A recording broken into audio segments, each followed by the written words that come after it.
안녕하십니까. 우얀 목사입니다. 오늘 주일 예배 들어오신 여러분들 정말 환영합니다. 잘 오셨습니다. 오늘 말씀 통해서 우리가 어떻게 하면 내가 구원받고 또 다른 사람들에게 구원의 역사를 이룰 수 있는지 배울 수 있기를 기도합니다. 오늘 말씀은 누가복음 21장 19절입니다. 너희 인내로 영혼을 얻으리라. 미래학이라는 것이 있어요. 미래를 예측하는 거죠. 그 가장 대표적인 예가 엘빈 토플러의 제3의 물결이라는 그 책이 그 미래학의 아주 대표적인 예입니다.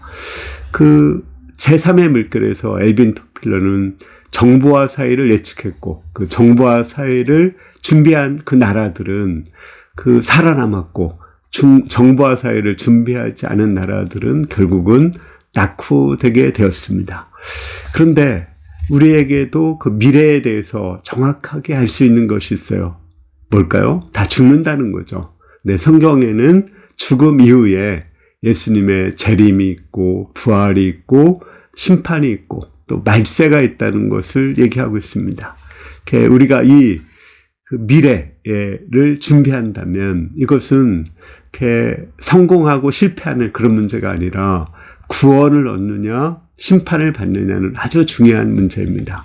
우리가 미래에 있을 그 예수님의 재림, 종말에 대해서 알고 구원을 모두가 받고 또 우리를 통해서 많은 사람들이 구원을 받을 수 있기를 기도합니다. 5절에서 7절을 보겠습니다. 어떤 사람들이 성전을 가르쳐 아름다운 돌과 헌물로 꾸민 것을 말하며 예수께서 이르시되 너희 보는 이것들이 날이 이르면 돌 하나도 돌 위에 남지 않고 다 무너뜨려지리라. 그들이 물어 이르되 선생님이여 어떤 때에 이러한 일이 있겠으며 이러한 일이 일어나리 할 때 무슨 징조가 있사오리까.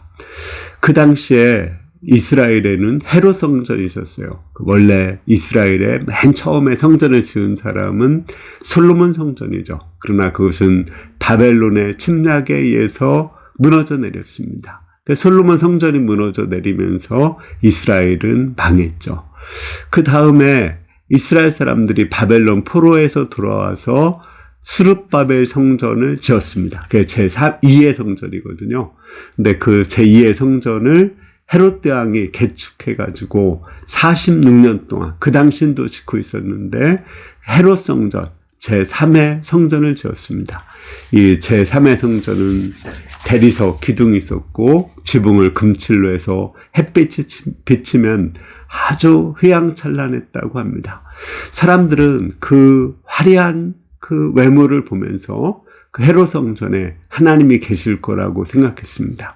그러나 예수님께서는 그 헤롯 성전의 안이 얼마나 부패해 있는지를 알았습니다. 그 속에 그 성전의 주인이 하나님이 아니라 사람이 되었고 돈이 중심이 되어 있었습니다. 예수님은 그 성전을 보고 분노하셨고 그 성전이 앞으로 AD 70년에 무너져 내릴 것을 예언했습니다. 돌 하나도 돌 위에 남지 않고 다 무너질 거라고 생각했습니다. 그러자 제자들은 그 성전이 무너지는 것을 보고 인류의 종말을 생각했습니다. 처음에 솔로몬 성전이 무너졌을 때 예루살렘이 망한 것처럼 그 헤롯 성전이 무너지면 인류가 종말이 오지 않을까 생각하면서 인류의 종말에 대해서 물어봤습니다. 인류의 종말의 때는 언제고 그 종말이 이루어질 때 어떤 징조가 있는가 두 가지를 물어봤습니다. 예수님 먼저 종말의 징조에 대해서 말씀하시고 그 다음 말씀에서 종말의 때를 말씀하십니다. 특히 오늘은 종말의 징조에 대해서 세 가지를 말씀하고 있습니다. 종말의 징조 그 세 가지가 뭘까요? 8절에서 9절을 보겠습니다. 이르되 미혹을 받지 않도록 주의하라. 많은 사람이 내 이름 모아서 이르되 내가 그라하며 때가 가까이 왔다 하겠으나 그들을 따르지 말라. 난리와 소요의 소문을 들을 때 두려워하지 말라. 이 일이 먼저 있어야 돼. 끝은 되지 아니하리라. 종말이 가까울수록 난리가 있고 엄청난 소요가 일어납니다. 이러한 난리와 소요의 그 불안한 심들을 이용해서 거짓 그리스도가 나타나요. 그래서 내가 그라 이렇게 말합니다. 우리나라 또 이러한 내가 그라고 하는 그런 사람들이 많죠. 우리 박태선으로부터 시작해서 우리 문선명도 그랬고요. 또 그 후에 안상호능도 그랬고, 또 요즘에는 정명석이라든지 또 비슷한 사람, 이만희도 있죠. 이 사람들은 내가 그리스도다, 나는 신이다라는 그 프로그램에서 이런 사람들을 고발했습니다. 이렇게 내가 신이라고 하는 사람도 있지만 또 눈에 보이지 않게 내가 신이라고 하는 것도 있어요. 그 피에타라는 영화에 보면 태초에 돈이 있었다고 합니다. 돈은 우리에게 정말 행복을 줄 것처럼 내가 신이라고, 내가 그리스도라고 말합니다. 또 우리 젊은 남녀들에게는 이성들이, 가정이 우리에게 행복을 줄 것처럼 내가 그라고 말합니다. 나이가 들면 명예와 권세를 추구하고 그것이 우리에게 행복을 줄 것처럼 손짓을 하는 경우도 있습니다. 이러한 것에 우리가 어떻게 하면 넘어가지 않을 수가 있을까요?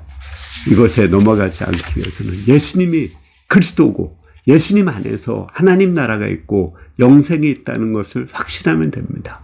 예수님 안에서 참 행복을 누리고 행복을 맛본 사람들은 이런 것에 넘어가지 않습니다. 예수님 안에서 행복을 맛보지 못하니까 그 유사 행복, 짝퉁 행복에 넘어가게 되는 것입니다. 제가 신천지 강사하고 한 2-3달 교제를 했는데 제가 확실하게 알 수 있는 것은 이 사람은 거듭나지 않았다. 성령도 모르고 하나님 나라도 모른다는 것입니다. 그렇기 때문에 이러한 데 넘어가는 것입니다. 마치 위조 지폐를 알려면 진짜 지폐를 알아야 되듯이 우리가 참 그리스도, 예수님을 통한 하나님 나라를 알 때 이러한 데 넘어가지 않습니다. 10절에서 11절을 보겠습니다.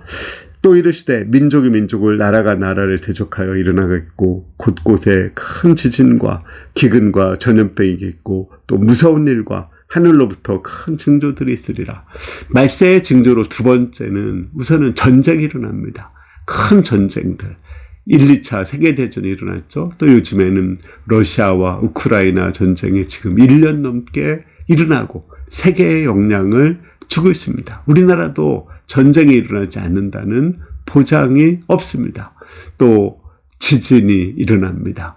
그 지진이 일어나서 우리 그 고베 지진, 멕시코 지진, 하이티의 지진, 또 인도네시아의 쓰나미, 이런 큰 지진이 일어나서 많은 사람들이 죽었습니다. 또 기근으로 아프리카와 동남아시아의 많은 사람들이 굶주림으로 죽어가고 있습니다. 뿐만 아니라 그 이상 기온 현상이 일어나서 북극과 남극에 얼음이 녹아내리고 온실 효과 등이 나타납니다. 그리고 전염병이 난다고 했습니다. 우리 코로나로 인해서 그 3년 동안 팬데믹 현상이 일어나고 많은 사람이 죽음을 당했습니다. 말세가 올수록 이렇게 엄청난 큰 그 사건들이 일어납니다. 왜 그런데 이런 것이 일어날까요? 하나님께서 이러한 것을 통해서 세상에 소망을 두지 말고 하나님께 소망을 두고 세상에 그 의지하지 말고 하나님을 의지하라고 말씀하시는 것입니다. 이 세상은 우리가 소망을 둘 그런 곳이 아니고 우리가 영원한 하나님 나라를 소망하며 살도록 말씀하시는 것입니다. 우리는 이러한 모든 걸 통해서 하나님을 믿고 하나님 나라에 소망을 둬야 됩니다. 하나님은 우리가 이 세상에서 어떠한 고통과 아픔을 당하더라도 더 좋은 새하늘과 새 땅, 새로운 몸으로 들어가는 하나님 나라에 들어가기를 원하십니다. 우리가 이러한 때 더 하나님을 의지하고 하나님 나라에 소망을 둘 수 있기를 기도합니다. 12절에서 15절을 보겠습니다. 이 모든 일에 내 이름으로 말미암아 너에게 손대어 박해하여 희단과 옥에 넘겨주며 임금들과 집권자들 앞에 끌어가려니와 이 일이 도리어 너에게 증거가 되리라. 그러므로 너희는 변명할 것을 미리 궁리하지 않도록 명심하라. 내가 너희의 모든 대적이 능히 반박하거나 변박할 수 없는 구변과 지혜를 너에게 주리라. 세 번째로 말세의 징조는 우리 성도들 많이 당하는 핍박과 박해가 있습니다. 임금들 앞에 또는 집권자들 앞에 끌려가고 또 이렇게 감옥에 갇히기도 하고 죽임을 당하기도 합니다. 왜 그럴까요? 증거의 기회가 된다고 했어요. 복음을 전할 수 있는 기회를 만들기 위해서였습니다. 사도 바울이 그 예루살렘에서 죄수로 잡혔죠. 그때 총독과 아그리빠 왕에게 복음을 전할 수가 있었습니다. 또 그가 로마에 죄수로 갔을 때 그 로마에 있는 가이사 황제 친위대들에게 복음을 전할 수가 있었습니다. 이처럼 우리에게 여러 환난과 핍박을 통해서 우리에게 복음을 전할 수 있는 기회를 줍니다. 그때 우리는 무슨 말을 할까 염려하지 말아야 됩니다. 오직 성령을 의지하면 성령께서 우리에게 할 말을 주십니다. 스데반이 순교당할 때 성령께서 말씀을 주셨고 그거를 통해서 복음을 전했습니다. 그때 사도 바울이 변화되었고 그를 통해서 세계 선교가 힘있게 일어나게 되었습니다. 이러한 핍박은 가족들에게도 일어나게 됩니다. 16절에서 19절을 보겠습니다. 심지어 부모와 형제와 친척과 벗이 너희를 넘겨줘 너희 중에 며칠 죽이게 하겠고 또 너희가 내 이름으로 말미암아 모든 사람에게 미움을 받을 것이나 너희 머리털 하나도 상하지 아니하리라. 너희의 인내로 너희 영혼을 얻으리라. 부모와 형제가 죽이는 데까지 넘겨주게 됩니다. 이런 가장 사랑하는 가족들에게 핍박을 받습니다. 이런 핍박일 때 우리가 할 수 있는 일은 무엇일까요? 오직 인내하는 것입니다. 인내할 때 자기도 구원을 받고 주위 사람들도 구원을 받게 됩니다. 인내가 우리의 인격을 형성시켜 주거든요. 인내를 통해서 우리에는 하나님 나라에 들어가기에 합당한 믿음을 갖게 됩니다. 그 욥이 인내했을 때 순금과 같이 나왔잖아요. 우리 가운데 있는 모든 불순물들이 사라지고 세상에 욕심이 다 사라지고 하나님 나라에 대한 소망이 생기고 우리의 믿음이 오직 하나님만을 의지하는 순수한 믿음이 되게 됩니다. 또 인내하는 것을 보고 주위 사람들이 우리를 통해서 많이 구원을 받게 될 것입니다. 예수님께서 십자가를 끝까지 인내했을 때 그 예수님을 통해서 많은 사람들이 구원을 받았어요. 예수님이 복음을 전했지만 예수님이 하신 일 가장 큰 것은 십자가를 끝까지 참고 견뎌서 돌아가신 것입니다. 그 십자가를 봤을 때 세계에 많은 사람들이 구원을 받았고 예수님 자신도 부활해서 구원을 받은 것입니다. 결론적으로 말세 그 세 가지 징조를 우리가 얘기했습니다. 많은 사람들이 내가 그리스도라고 하죠. 또 전쟁과 지진과 기근과 전염병과 이상기온현상이 일어납니다. 그리고 세 번째는 성도들이 박해를 받습니다. 이 모든 그 말세에서 우리가 해야 될 가장 중요한 것은 인내하는 것입니다. 요즘에 일용할 양식에 욥이 나오죠. 욥은 그 자기 자식을 잃고 또 재산도 잃고 건강도 잃었습니다. 그러나 그것을 참고 인내했을 때 그는 2배의 축복을 받게 되었고 또 모든 것이 회복되게 되었습니다. 또 욥의 그 고난을 인내하는 모습을 보면서 많은 사람들이 고난을 극복하고 구원받는 큰 은혜가 있게 되었습니다. 마찬가지로 우리에게도 하나님이 주시는 많은 고난이 있어요. 우리 가운데도 하나님이 사랑하셔서 우리에게 고난을 받는 분들이 있습니다. 정말 그것은 어떻게 피할 수 없어요. 그냥 참고 견뎌야 됩니다. 그때 하나님께서 나도 구원하시고 주위 사람들도 구원해 주십니다. 저는 그것을 인제 유배표에 있었던 천사라 사모님을 통해서 알게 됩니다. 그 천사라 사모님의 남편 천무세 목사님은 교통사고를 당한 후에 독일에 선교사로 갔습니다. 그런데 거기서 뇌출혈로 쓰러져서 한국에 들어와서 20년 동안 식물인간으로 있었습니다. 그때 천사라 사모는 내 은혜가 내게 족하다 한 말씀을 잡고 이렇게 하루에 2시간마다 욕창이 나지 않도록 자세를 이렇게 바꿔주고 또 5번의 캔을 줘야 되고 또 배설물을 처리해주는 일을 했습니다. 그것을 참고 20여 년을 했어요. 그때 그 시아버지, 시어머니가 변화되고 그 고장에 교회가 들어와서 개척이 이루어졌습니다. 그를 통해서 또 인재센터가 개척이 되었습니다. 뿐만 아니라 그의 2 아들은 그 의사, 목자가 되었고 또 사위가 우리 남서울대 교수 목자가 되었습니다. 얼마나 놀라운 일입니까?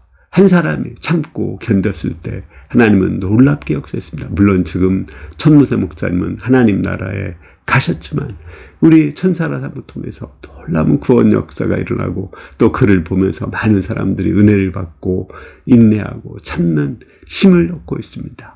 우리 가운데 고난 당하시는 분들이 고난을 잘 참고 견뎌서 많은 구원의 역사가 일어날 수 있기를 기도합니다. 또 이분들에게 그 고난을 참고 견딜 수 있는 힘을 허락해 주시기를 기도합니다. 기도하겠습니다. 은혜로우신 주님, 우리 말세 때 많은 고난이 있습니다.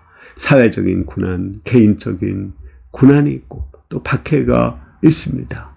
또 미혹되는 것도 많이 있습니다. 그러나 우리가 이런 때 미혹되지 않고 잘 고난을 참고 견뎌서 구원의 역사가 힘있게 일어날 수 있기를 간절히 기도합니다. 예수님의 이름으로 기도했습니다. 아멘. 지금 우리 말세가 많이 가까우고 있죠. 우리가 또 우리에게 고난이 많이 있는데 고난을 잘 참고 견뎌서 우리가 다주 구원받고 우리 주위 사람도 구원받는 놀라운 십자가를 통한 부활의 역사가 일어날 수 있기를 기도합니다. 또 고난받는 분들을 위해서 우리가 간절히 기도해 줄 수 있기를 기도합니다. 감사합니다.